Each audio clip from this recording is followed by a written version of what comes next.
Bonjour à tous, vidéo aujourd'hui pour vous expliquer comment devenir CGP. Et oui, c'est des questions qu'on m'a posées après ma vidéo sur comment obtenir sa certification AMF. On m'a demandé comment on fait pour devenir CGP. Donc moi je vais vous parler de mon expérience et de mes recherches. Alors clairement il y a deux solutions pour être CGP. Il y a la voie royale. Ce que j'appelle la voie royale, c'est un diplôme en gestion de patrimoine, donc un master. C'est 5 ans d'études, c'est la voie la plus classique, j'ai envie de dire. 5 ans d'études, master en gestion de patrimoine, et vous pouvez exercer le métier de conseiller en gestion de patrimoine.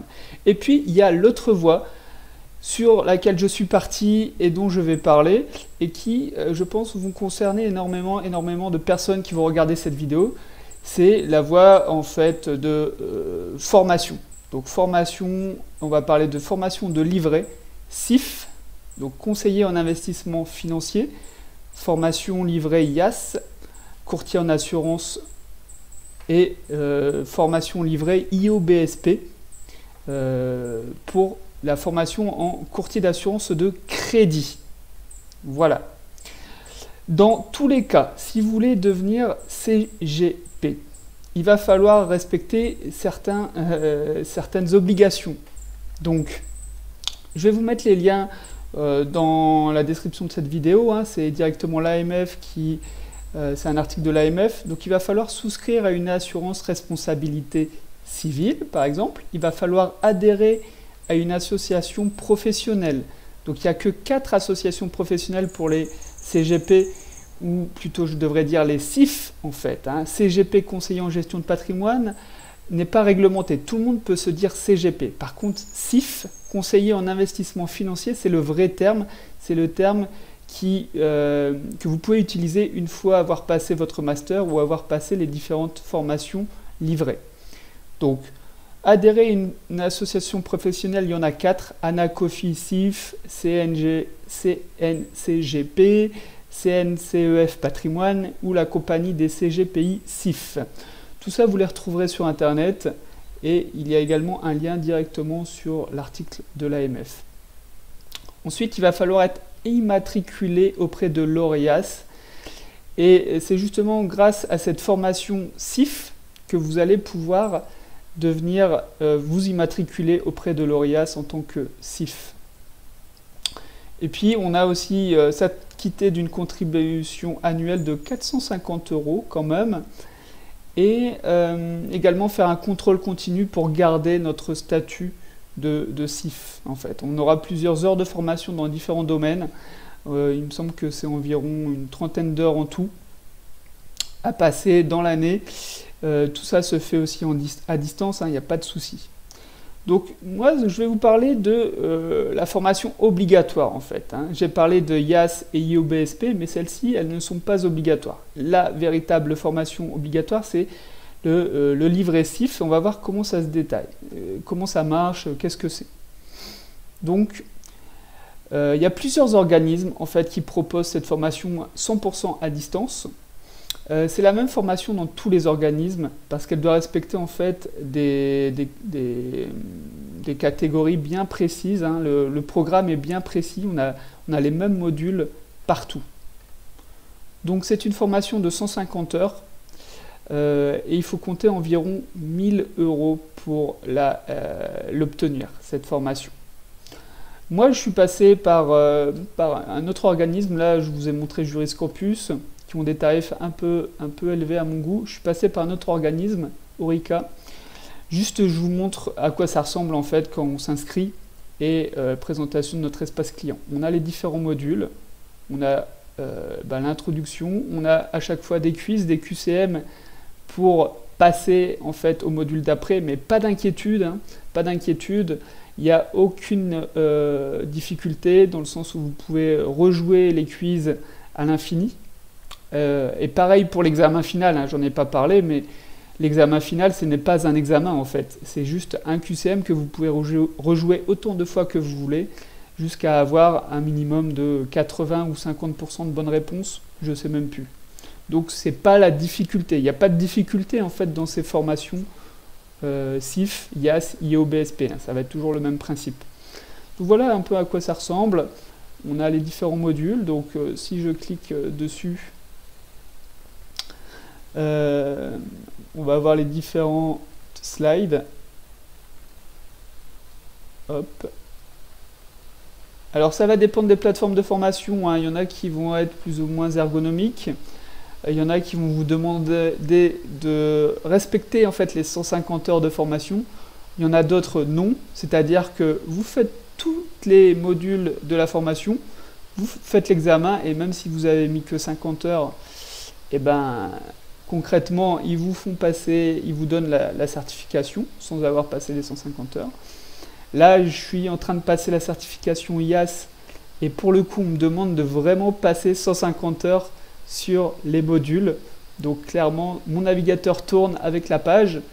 Et la certification, je l'ai passée, j'ai répondu à toutes les questions, mais il me faut 150 heures, donc là c'est un petit peu bête, je dois simplement laisser mon navigateur ouvert sur la formation. Et pour Orica, c'était un petit peu le même principe, parce qu'on nous demandait de passer au moins 120 minutes sur chaque module, enfin ça dépendait des modules, hein, de la taille des modules, mais il fallait rester au moins 120 minutes, donc...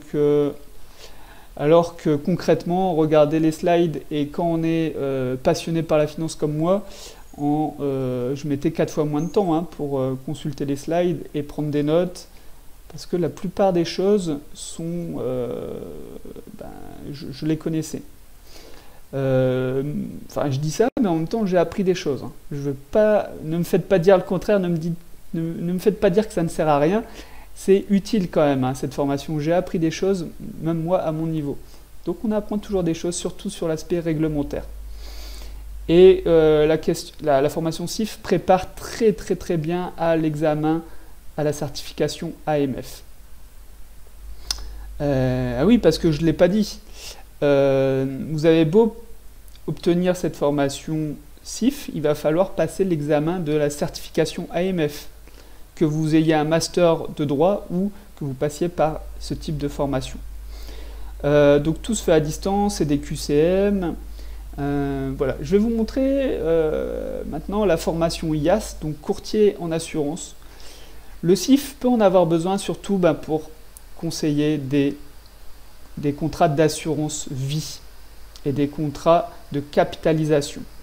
Voilà la grosse différence et pourquoi il faudrait passer le IAS quand vous voulez devenir CGP ou CIF. Voilà. Il y a différents niveaux de formation. Il y a le IAS niveau 1 qui est le niveau le plus élevé. Il y a le IAS niveau 2, IAS niveau 3. Ça va dépendre en fait de votre rôle dans l'entreprise. Si vous êtes salarié, vous n'avez pas besoin de passer le IAS niveau 1. Mais si vous êtes indépendant, il faut regarder. Il me semble que le IAS niveau 2 suffit. Mais bon, moi j'ai passé le IAS niveau 1 pour ne pas me poser de problème et avoir le niveau le plus élevé dans le futur. Donc, je vous partagerai aussi cet article pour comprendre les différences entre les différentes formations IAS. C'est également 150 heures. Là, il va falloir compter entre 500 et 1000 euros le prix de la formation. Et la formation IO-BSP, c'est pour tout ce qui est courtier en crédit, IMO, crédit à la consommation, regroupement de crédit, prêt viager hypothécaire, délégation d'assurance crédit. Voilà, quand vous allez voir crédit.fr pour avoir une meilleure assurance sur votre crédit immobilier, eux, ils sont habilités IO-BSP. Voilà, c'est 150 heures également. Donc mon petit tips à moi, c'est de contacter une association pro pour savoir s'il y a des tarifs préférentiels sur les formations. Hein, je vous ai parlé des 4 associations pro. Contactez-les pour savoir si vous adhérez, est-ce que vous avez des réductions sur des plateformes de formation pour vous former, avoir la formation CIF au minimum. Voilà. Un autre point également qui est assez méconnu, c'est la compétence juridique appropriée, également appelée CJA. Alors c'est pas du tout obligatoire pour le CGP, le CIF. D'ailleurs, c'est assez dur de l'obtenir, cette compétence juridique appropriée. Il faut avoir fait une licence en droit, en fait. Et ça permet de dispenser des consultations juridiques et de rédiger des actes sous seing privé. Voilà.